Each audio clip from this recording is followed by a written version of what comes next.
Hello. I hope my live stream is working.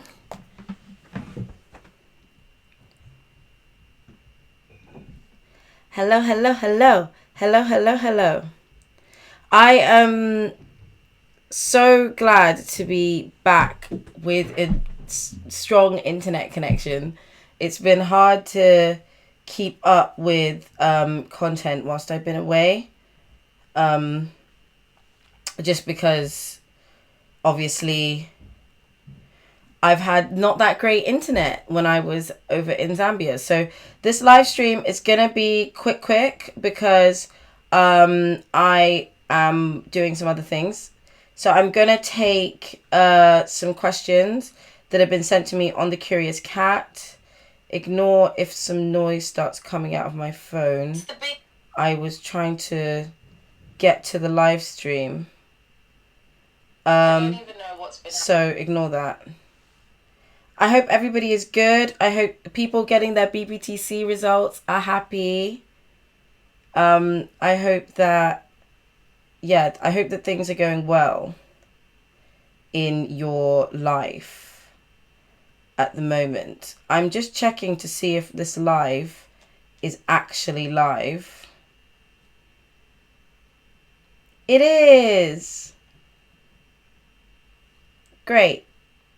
I've checked. We're live. I'm happy. I'm loading the live. I've never loaded a live. Live is actually live. Yay. Okay, so we can get started. We're live. I'm happy. I hope everybody's great, as I said. So as I'm going to get into the questions, please let me know if you have any further questions. Then you guys know how to send them to me. So the first question I've got, does one need to find a personal tutor to successfully complete the BPTC? I would say, because the BPTC is a lot of independent work, I think the effectiveness of having a tutor depends on how much support you need with that independent work. I do think that as far as BPTC tutors go, on top of the manuals that you get, there is a lot of information there for you. But as you guys remember, as I said in my BPTC recap video, getting things to come together can be difficult. You may want to turn to other resources. And if a tutor you think is going to be helpful to you, it's worth identifying exactly what you need help on. So a good thing to maybe do is to do the work by yourself and then figure out your consistent points of feedback that you're getting from your tutors. And then you can practice that over time. Little and often is the key to the BPTC.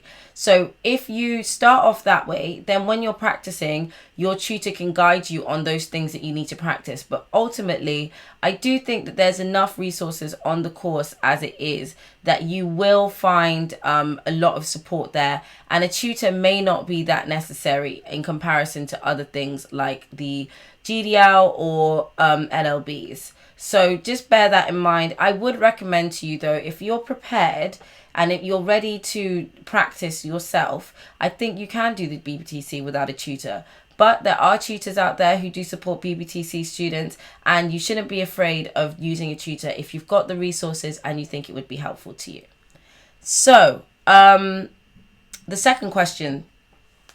Is group study necessary, or is studying alone sufficient on the BPTC?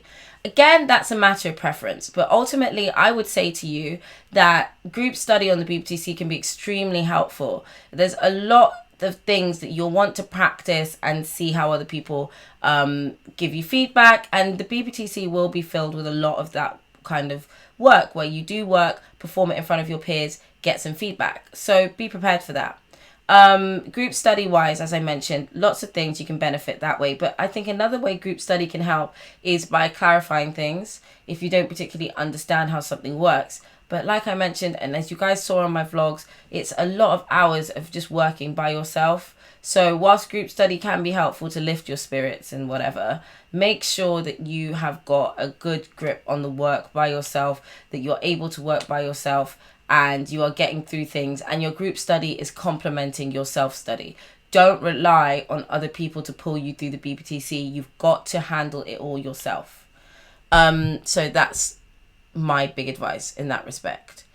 Next question. Yeah, that's the same question. This question says, hey, firstly, thank you for trying to make the bar a little more accessible. I'm sure I'm not the only one who's benefited from your videos and blogs. Secondly, how hard is it to get an in scholarship from the BPTC with a 2-1? I feel like I don't stand a chance. I would appreciate if you could respond either here on YouTube, as I don't have ID. Thank you. This question, I felt it in my soul. I also got a 2-1 and I freaked out about it, and I thought it was going to just ruin my chances of becoming a barrister. If you check out my blog post I did a couple of weeks ago on whether I should stay or go, it's called London, Should I Stay or Go? And that blog post is all about my mindset, you know, how I almost went to uni in London and then I didn't, and then on top of that I didn't get a 2-1 and I just felt inadequate, and I let that all mess with me. So I appreciate the stress and the anxiety that you are currently having with respect to whether you're going to get an in scholarship. I can also tell you I got an in scholarship with a 2-1. A 2-1 is a 2-1. It's not going to make or break anything. I know it's going to hurt, and especially where there's a lot of sort of like extra trimmings that you get if you've got a first class. I know that stuff is stressful, but please put it out your mind. You've got the 2-1. It is what it is, as they say on Love Island. There's no way you're going to go back in time. There's no time machine. You've got a 2-1 now. And that's still a great mark. Please don't be hard on yourself. Firsts are great, but they're not everything. And if you are going to get a scholarship, you will get a scholarship. Please don't worry about it. Go for it and keep going for it and gun for your career at the bar. Don't let things minimize you before you've even given yourself a chance. Just go for it. You are brilliant. And one snapshot of a grade is not going to make or break who you're going to be in the future, okay? I hope you got that message. Please go for it. It won't affect you getting a scholarship. Last question I've got. Can I ask how many pupillage applications you submitted this year? Did you manage any interviews? And if so, was there anything unpredictable about the process? So I submitted 13 pupillage applications this year. And out of my 13 applications, I got one interview. I also got a second round interview, but yeah, so that was one interview to 13 applications, which I've heard is about average. Bearing in mind that the stats have come back and we all know that there's different challenges and issues with a pupillage recruitment. So I was just happy to get an interview, truth be told. I wanted to give it a go for the first time, and I wanted to see, okay, Blessing, you can do this. I just needed evidence that it's possible. Next year, I think I'm be far more confident, and I can really drill down on my skills and really be more sort of forceful in my applications. But this year it was I'm just proud that I got them out. And then obviously next year is a whole different thing. So yeah, 13 applications, one interview. What was unpredictable about the process was being stuck in limbo between knowing that some chambers are going to throw out your application if you mention something that they don't do in chambers, even if it's a legitimate interest. So between knowing that it's that anal and that tiny thing could completely knock you out, and also knowing that I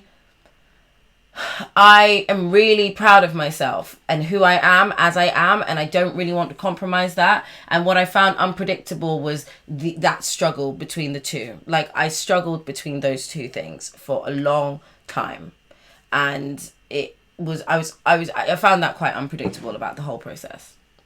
So that concludes this week's live stream answering your questions. I will be back next week, of course, to answer questions again.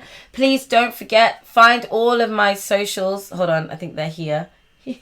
Find all of my socials and follow me on there. And then also, please make sure you go to blessingatthebar.com and join the mailing list. My mailing list is just full of extra things that you won't get from me anywhere else. You don't need to have Facebook, you don't need to have Twitter, you don't need Instagram. I just need your email address. So check that out. Make sure you join the mailing list, and I will see you guys next week for the next live stream video. Have a great rest of your week. Peace out.